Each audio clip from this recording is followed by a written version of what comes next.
Fala pessoal, tudo bem? Vamos começar aí nossa aula sobre República Populista no Brasil. Primeiro, para entender a República Populista, a gente tem que entender um pouco como algumas características são comuns aos autoritarismos latino-americanos. Então, por mais que a gente considere sociedades são diferenciadas na América Latina, tiveram colonizações diferentes, colonização de Portugal, colonização espanhola, colonização francesa, holandesa, etc., que tiveram populações indígenas diferentes, certo? Com culturas particulares em cada uma delas, com mais ou menos presença da escravidão. Há algumas características que são comuns a todas as sociedades latino-americanas, incluindo a brasileira. Então, a alta concentração de rendas em estratos pequenos da população, gerando uma grande desigualdade social, a instabilidade política e institucional ao longo do século XX. Então, tem diversos países que sofreram muitos golpes, que não conseguiram ter governos que terminaram seus mandatos. Argentina, Brasil, Uruguai. Uruguai é um dos mais estáveis, mas Bolívia, Peru. E nesse período que a gente vai estudar, que é pós-Segunda Guerra Mundial, entre os anos 50 e 70, muitos desses países vão passar por golpes militares. Então, uma instabilidade, não tem uma continuidade política, como tem, por exemplo, os países europeus, né? Daí você pode pegar Alemanha, França, Inglaterra, principalmente, como um país estável, e Estados Unidos, é estável. E uma dependência econômica muito grande. A região da América Latina, ela é grande produtora de produtos primários, agrícolas. Então, produtora, seja milho, seja soja, seja gado, seja café, que depende do mercado mundial. E ela necessita, para investimento tecnológico, principalmente aí pós Segunda Guerra Mundial, mudou o investimento externo, de investimento de capital dos Estados Unidos, da Europa, etc. Essas são características comuns que vão dar raízes para o autoritarismo latino-americano. E vão dar raízes para o populismo também. O populismo é um termo muito utilizado para referenciar políticos que tinham como principal política pública a distribuição de renda e de direito para os mais pobres. Esses líderes populistas exerciam uma espécie de relação direta com a população, construindo uma relação de dominação carismática, ignorando, por exemplo, os partidos políticos como participantes do projeto institucional. Então ele estava mais essa ligação de querer falar para as massas com o povo, com a nação, do que ficar no jogo político tradicional. E por isso, muitas vezes, os atores políticos tradicionais desprezavam esses líderes populistas. A República de 1946 no Brasil é conhecida como República Populista. Esse termo populismo, ele é bastante controverso, seja na história, na seja na ciência política. Hoje a gente não dificilmente se refere a ele como explicativo, porque dentro do populismo se joga políticos hoje, por exemplo, desde Bolsonaro a Lula, como se os dois tivessem a mesma característica. Mas isso é um debate mais contemporâneo. Na foto aí vocês podem ver três líderes considerados populistas: Cárdenas do México, Getúlio Vargas do Brasil e Perón da Argentina. O primeiro governo do regime populista no Brasil é o governo Dutra.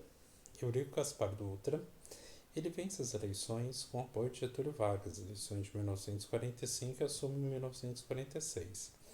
Ele vai promulgar a Constituição brasileira, vai ter uma constituinte, ela vai ser debatida pelos senadores, pelos deputados, que vai ser uma constituinte de caráter político liberal, de voto direto para todos os cargos, incluindo o presidente e vice-presidente, divisão de poderes entre executivo, legislativo e judiciário e inclusão dos direitos trabalhistas. É a primeira, vai garantir uma extensão aí do voto às mulheres, a todos maiores de 18 anos, etc. Dutra, apesar de ser eleito com o apoio do Getúlio Vargas, vai se aproximar da oposição e principalmente da ala da oposição que era mais próxima dos Estados Unidos. E o Dutra, por exemplo, ele vai proibir o Partido Comunista de participar das eleições, vai retirar do cargo o cargo de senador, o cargo de deputado dos deputados comunistas eleitos, incluindo aí do Jorge Amado, escritor brasileiro, que era do Partido Comunista. E ele também vai romper as relações diplomáticas com a União Soviética, ou seja, vai alinhar o Brasil, lembra na Guerra Fria entre Estados Unidos e União Soviética, Dutra vai alinhar o Brasil à União Soviética.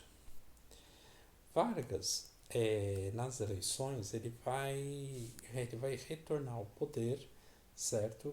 Pegando a sua base de apoio tradicional, que é principalmente o PSD, Partido Social Democrático, e o PTB, Partido Trabalhista Brasileiro. No retorno de Vargas ao poder, que é o primeiro governo que ele foi eleito democraticamente, os outros governos ele não tinha sido eleito, era frutos de golpes dos 15 anos que ele ficou no poder, ele teve uma política econômica desenvolvimentista, com redução da inflação e estímulo à industrialização. Ele vai ter nessa política um eixo nacionalista, que vai reduzir a possibilidade de envio de remessa de lucro ao exterior, né, e vai fortalecer empresas nacionais, como a Petrobras.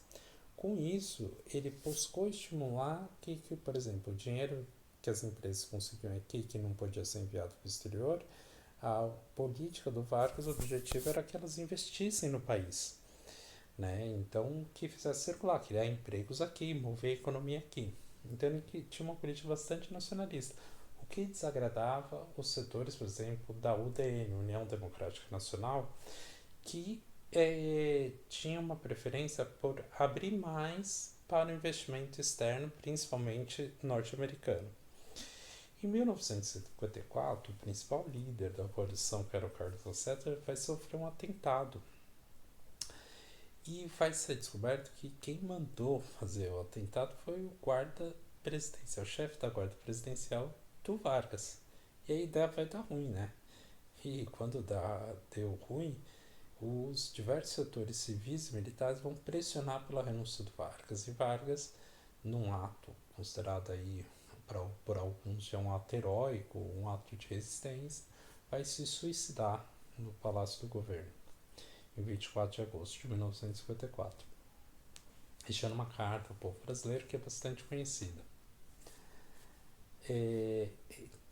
Tudo isso faz parte aí de uma luta política entre setores que queriam mais, a gente pode pensar assim, setores que queriam um desenvolvimento econômico nacional, com vários problemas, certo? Que é representado pelos setores populistas, de Vargas, etc.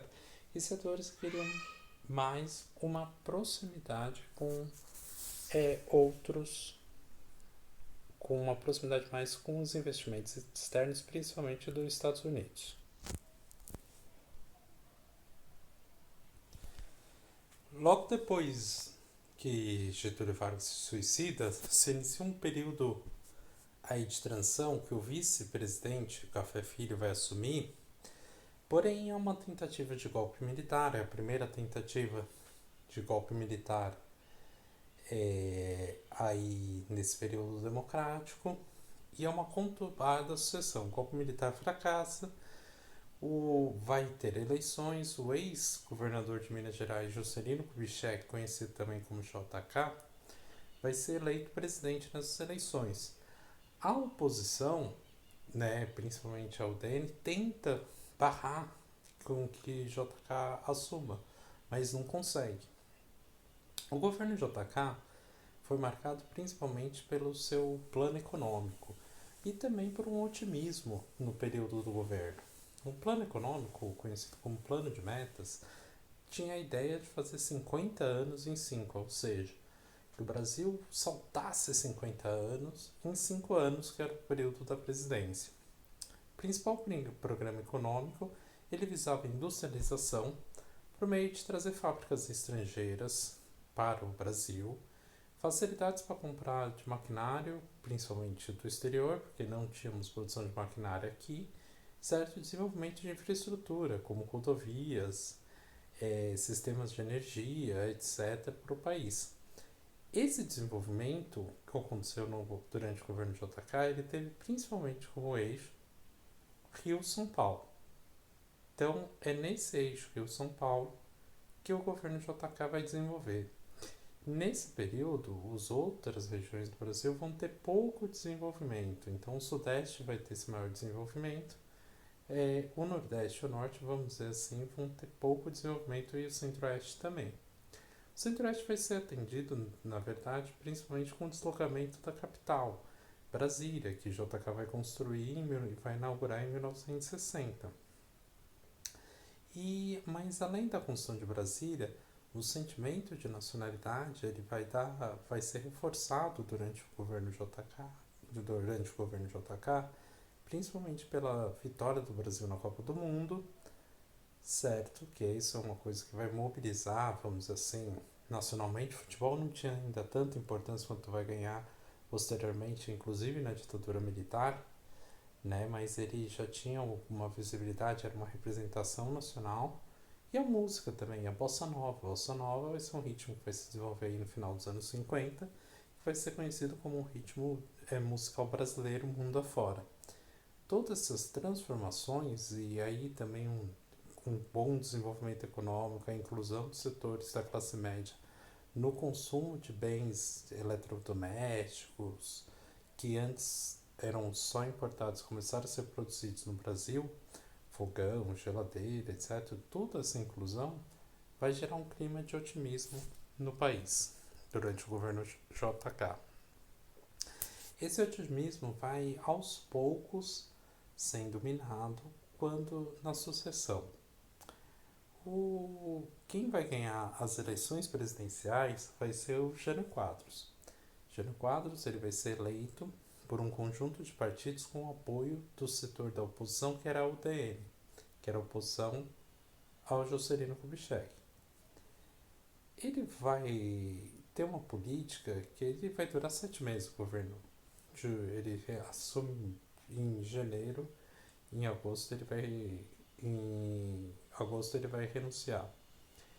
Ele vai ter uma política que é bastante oscilante, pensando na questão da divisão, como eu tinha falado para vocês, entre aqueles setores que queriam uma aproximação maior com o capital norte-americano, com o investimento estrangeiro dos Estados Unidos para modernizar o Brasil, ou tentar modernizar o Brasil com uma participação maior do Estado e de investimentos nacionais, o JK vai apontar para os dois.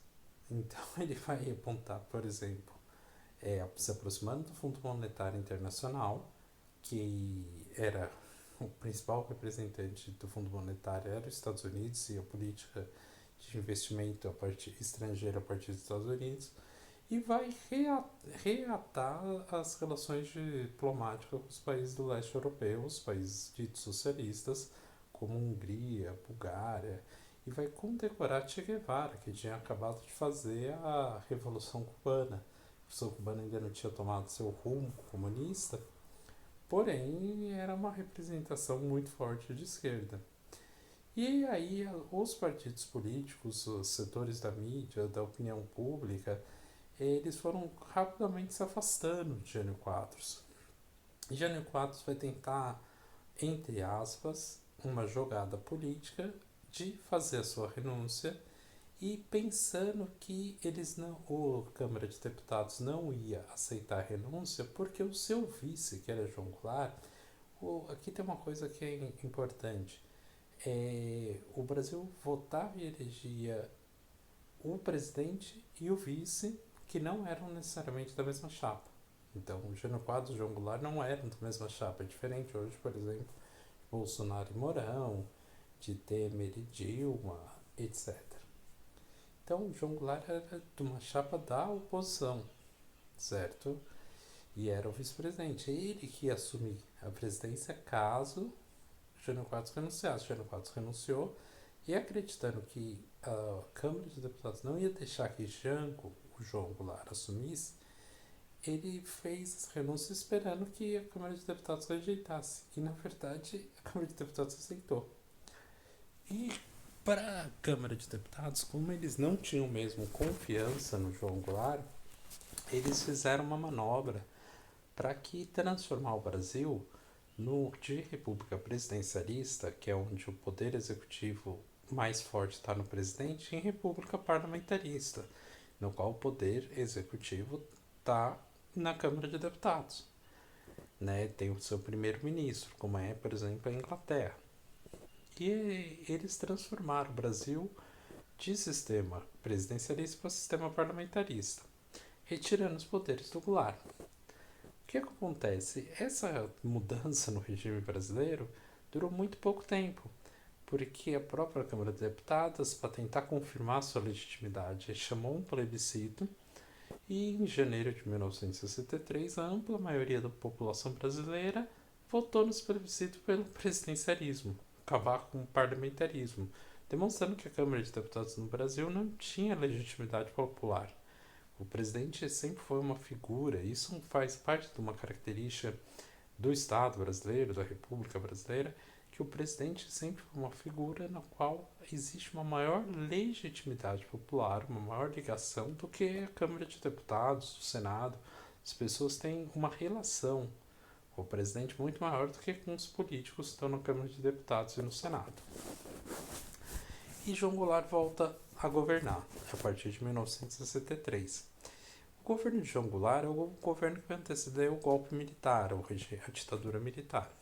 O João Goulart, quando ele chega no governo, ele vai articular reformas de base. O que são as reformas de base? É um conjunto de reformas na educação, na propriedade agrária, que é uma reforma agrária, nos impostos, na economia, que visava, como medida, ampliar direitos para os setores mais pobres da população. Lembra que eu disse que uma das características do populismo é justamente isso, tentar ampliar direitos para esses setores mais pobres e fazer essa relação mais direta com as massas. Visto que o Brasil era um país, e aí continua sendo ainda hoje, mas era um dos países mais desiguais. E para lançar essa campanha, para ganhar força, o presidente fez um comício, como se fosse um comício eleitoral mesmo, um comício de ir para as ruas fazer, mobilizar suas bases e para fazer discurso. E em 13 de março, aí está a foto dele nesse comício, na Central do Brasil, no Rio de Janeiro, que era a antiga capital do país, né? A capital tinha acabado de mudar lá para Brasília em 1960. Ele vai mobilizar aí milhares de pessoas e ele vai fazer um discurso histórico. Vocês, quem quiser pode escutar esse discurso, está disponível aí na internet. Ele vai fazer um discurso histórico onde ele vai anunciar a nacionalização das refinarias de petróleo, ou seja, vai transformar as refinarias em propriedade brasileira e que eram todas estrangeiras. A Petrobras, nesse momento, o que ela tinha era justamente só a extração do petróleo, que tinha o monopólio da extração do petróleo, e anuncia que ia fazer a reforma agrária. Ele anuncia também que ele vai estender o voto aos analfabetos, porque os analfabetos constituíam ainda a maior parte da população.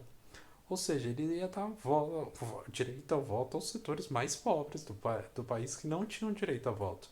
E os setores considerados progressistas, como o Partido Comunista Brasileiro, que estava na ilegalidade, os movimentos sociais, os sindicatos, as ligas camponesas, apoiavam esse conjunto de reformas de base. Eles se mobilizaram principalmente lá para o comício da Central do Brasil, no Rio de Janeiro. Os setores mais conservadores do Brasil, e aqui envolve desde a direita política, setores da mídia, né, e setores da igreja, ligado à igreja também, e aí aqui no Brasil a principal igreja era a igreja católica, ainda não tinha tantos evangélicos nos anos 60 no Brasil. Eles vão começar a organizar marchas que vão se chamar Marcha da Família com Deus pela Liberdade, contra João Goulart, contra as reformas de base que eles viam como uma ameaça comunista.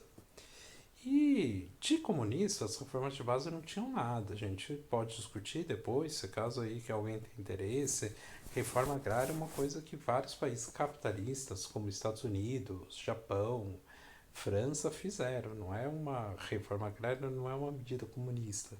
Muito pelo contrário. Porém, certo, não só isso, mas a questão, principalmente acho que da nacionalização, a questão da inclusão dos setores mais pobres, nos direitos, seja trabalhistas, seja na educação, que envolvia um projeto de fazer uma reforma universitária para ampliar as vagas nas universidades, João Goulart era visto como uma ameaça comunista. E essa marcha da família com Deus pela liberdade justamente pedia e exigia que os setores militares dessem um golpe. Foi isso que os militares fizeram. Ao chamado da população, eles atenderam, certo? Eu penso em vocês e na conjuntura atual, como que isso relembra um pouco o que às vezes está acontecendo. Nessa marcha da família com Deus pela liberdade, eles exigiram os setores militares que eram contrários desde lá do início, desde que Jânio Quadros renunciou, já eram contrários a que João Goulart assumisse, eles vão entrar em cena, sair das casernas e vão efetivar um golpe. A partir de 31 de março, há alguma resistência, uma tentativa de resistência por parte do governador do Rio Grande do Sul, que era o Leonel Brizola, porém essa resistência vai ser desarmada rapidamente. E os militares vão começar a inaugurar, a partir daí, eles vão começar a inaugurar um novo regime, que é a ditadura militar, que é o próximo passo que a gente vai estudar.